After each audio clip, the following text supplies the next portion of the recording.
En el tapiz de la historia, algunos nombres resuenan con una fuerza imponente, dejando su huella indeleble en el devenir de las naciones. Bienvenidos a Historias Imprescindibles. En esta ocasión, nos adentramos en la compleja red de acuerdos, traiciones y ambiciones que marcaron la era de Napoleón Bonaparte. Un hombre cuyo destino entrelazó las páginas de la historia europea con los tratados que forjó. Tratado de Campo Formio, 1797. En el corazón de las guerras revolucionarias francesas, Napoleón Bonaparte se alza como un estratega magistral en el Tratado de Campo Formio. Después de meses de intensos enfrentamientos en el campo de batalla, la República Francesa y Austria encuentran un respiro en las negociaciones que cambiarán el mapa de Europa. La victoria en la batalla de Rivoli marca un punto de inflexión. Napoleón emerge como un líder militar formidable, y su astucia táctica obliga a Austria a buscar la paz. En el Palacio de Campo Formio, las negociaciones comienzan. Representantes de ambas naciones se sientan a la mesa para definir los términos de la paz. Napoleón, conocido por su habilidad estratégica tanto en el campo de batalla como en la sala de reuniones, despliega su astucia diplomática. El Tratado de Campo Formio, firmado en octubre de 1797, redefine las fronteras europeas. Francia se asegura territorios en los Países Bajos y Renania, y Austria reconoce la independencia de la República Cisalpina y la República Ligure en Italia. El papel se firma, los sellos se estampan. Napoleón ha demostrado su habilidad para convertir la guerra en diplomacia, estableciendo un precedente para las futuras campañas que consolidarán su posición como una figura destacada en la escena europea. El Tratado de Campo Formio no solo cambió las líneas en el mapa, sino que también sembró las semillas de la futura grandeza de Napoleón. Este acuerdo no solo fue un capítulo en la historia de las guerras revolucionarias, sino el comienzo de una era en la que un hombre cambiaría la faz de Europa. Tratado de Lunéville, 1801. Tras las secuelas del Tratado de Campo Formio, Napoleón se encuentra nuevamente en el escenario diplomático. En 1801, el Tratado de Lunéville marca otro hito en la creciente influencia de Francia en el continente europeo. Luego de las convulsiones de la Revolución Francesa, la Francia napoleónica se consolida. Las tropas francesas avanzan y las negociaciones se inician en la ciudad de Lunéville, en Lorena. El Tratado de Lunéville consolida y expande las disposiciones del Tratado de Campo Formio. Francia refuerza su presencia en Italia y Alemania, consolidando su dominio sobre el corazón mismo del continente. Las plumas se deslizan sobre el papel, sellando la paz entre Francia y Austria. Nuevas fronteras se establecen, pero detrás de la fachada de la estabilidad, las tensiones persisten, forjando un nuevo orden en Europa. El Tratado de Lunéville no solo redibuja límites geográficos, sino que también tiene profundas implicaciones políticas. Napoleón, hábil estratega, teje alianzas y enemistades, dando forma al equilibrio de poder en el continente. La Europa postrevolucionaria se enfrenta a una nueva realidad, mientras Napoleón consolida su posición como una fuerza dominante.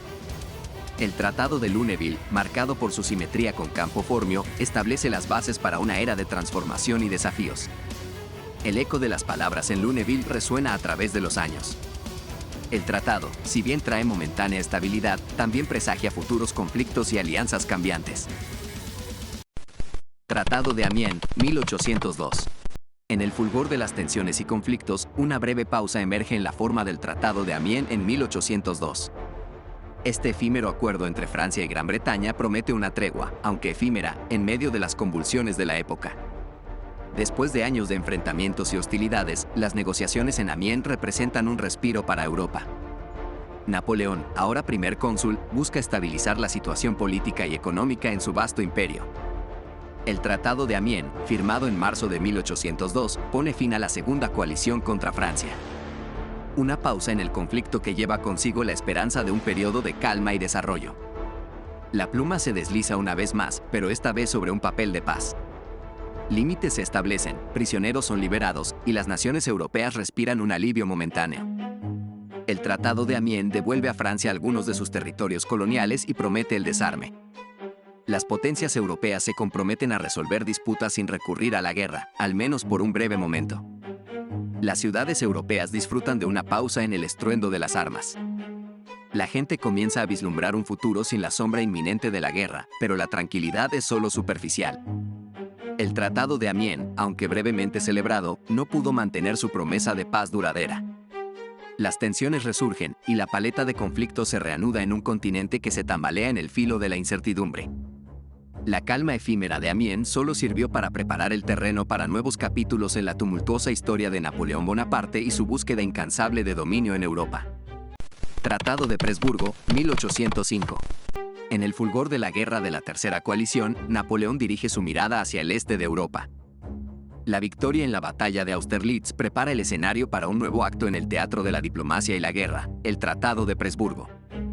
El 2 de diciembre de 1805, en la ciudad de Presburgo, hoy Bratislava, las negociaciones se despliegan sobre las huellas de una victoria francesa decisiva. Napoleón emerge como el maestro de la guerra y la diplomacia. El Tratado de Presburgo es firmado entre Francia y Austria. Las condiciones son claras. Austria reconoce la independencia de los estados clientes controlados por Napoleón y cede Venecia a Francia. Los territorios centroeuropeos se ven nuevamente reconfigurados. El Sacro Imperio Romano Germánico se desintegra y las alianzas se forjan y desvanecen en el crisol de la guerra y la diplomacia. La pluma deslizándose sobre el papel sella el destino de naciones. El Tratado de Presburgo no solo consolida la posición de Napoleón en Europa Central, sino que también redibuja el mapa político del continente. La población local se enfrenta a nuevas realidades bajo el dominio francés. Las implicaciones de este tratado resuenan en las calles de ciudades que ahora ven cambiar sus lealtades y su soberanía. El Tratado de Presburgo, un epílogo para la guerra, pero también un prólogo para nuevas campañas. Tratado de Tilsit, 1807. En la estela de la victoria en la batalla de Friedland, Napoleón se encuentra en la cima de su poder. En 1807, en las riberas del río Niemen, se lleva a cabo un encuentro histórico que cambiaría las dinámicas políticas de Europa, el Tratado de Tilsit. Julio de 1807, la ciudad prusiana de Tilsit se convierte en el escenario de un encuentro sin precedentes. Napoleón y el zar Alejandro I de Rusia, dos titanes de la época, se encuentran para forjar un nuevo orden europeo. Las negociaciones en Tilsit son un espectáculo de diplomacia y poder. Napoleón, el estratega maestro, y Alejandro, el zar con visión, encuentran puntos comunes y establecen las bases para un nuevo orden en Europa. El Tratado de Tilsit divide Europa en esferas de influencia. Rusia y Francia se comprometen a ser aliados, mientras que Prusia es despojada de vastos territorios y se convierte en un estado vasallo bajo el dominio francés. Los líderes estampan sus firmas en el tratado, simbolizando un pacto que reconfigura el equilibrio de poder en el continente. Las celebraciones siguen, pero bajo la superficie, las tensiones persisten. Para los ciudadanos en las regiones afectadas, la vida cambia rápidamente. Nuevos líderes, nuevas lealtades y un sentido de incertidumbre mientras Europa se adapta a la nueva realidad trazada en Tilsit. El Tratado de Tilsit, aunque momentáneamente establece una paz aparente, es un testimonio de las complejidades del poder y la diplomacia. Mientras los fuegos de la guerra se apagan, las brasas de futuros conflictos siguen ardiendo. Tratado de Fontainebleau, 1814. En los últimos compases de su imperio, Napoleón se ve obligado a enfrentar la realidad de la derrota. En el crepúsculo de su dominio, el Tratado de Fontainebleau marca el doloroso epílogo de una era. El año es 1814 y las potencias aliadas avanzan inexorablemente hacia París. La campaña de Francia deja a Napoleón acorralado, y en Fontainebleau, las negociaciones se llevan a cabo en el telón de fondo de la derrota. En el Palacio de Fontainebleau, Napoleón se enfrenta a las duras condiciones impuestas por sus enemigos. Su abdicación es inminente, y las potencias aliadas buscan garantías para la estabilidad futura de Europa. El Tratado de Fontainebleau, firmado en abril de 1814, establece las condiciones de la abdicación de Napoleón. Se le concede el título de emperador con soberanía limitada en la isla de Elba y se garantiza su seguridad personal. La pluma se mueve pesadamente sobre el papel mientras se firma el destino de Napoleón y de un imperio que se desvanece. Con dignidad, pero no sin amargura, Napoleón se despide de Francia y parte hacia su exilio. El Tratado de Fontainebleau no solo sella la suerte de Napoleón, sino que también redefine el mapa político de Europa. La era napoleónica llega a su fin, pero el legado del hombre que cambió la faz del continente perdura. Fontainebleau, un capítulo doloroso en la historia de Napoleón, pero también un episodio que señala el inicio de un nuevo orden europeo. Fontainebleau, un tratado de rendición, pero también el preludio de una historia que aún no ha llegado a su conclusión. El Congreso de Viena. Tras el colapso del Imperio Napoleónico, las potencias europeas se reúnen en el Congreso de Viena, una empresa diplomática sin precedentes destinada a remodelar el continente después de las guerras napoleónicas. En 1814 y 1815, monarcas y diplomáticos convergen en Viena para redibujar el mapa político de Europa después de las tumultuosas décadas de guerra. La estabilidad y el equilibrio de poder son las metas declaradas, pero las tensiones acechan bajo la superficie. El Congreso de Viena es un desfile de diplomacia y estrategia. Líderes como Metternich, Castlereagh y Talleyrand se sientan a la mesa, tratando de reconciliar las aspiraciones nacionales con las demandas de estabilidad. Las decisiones tomadas en Viena redistribuyen territorios y establecen nuevas fronteras. Se restauran monarquías, se recompensan y castigan a naciones, y se busca evitar el resurgimiento de un poder tan dominante como el de Napoleón. Los tratados del Congreso de Viena se firman en 1815, marcando el cierre formal de las guerras napoleónicas.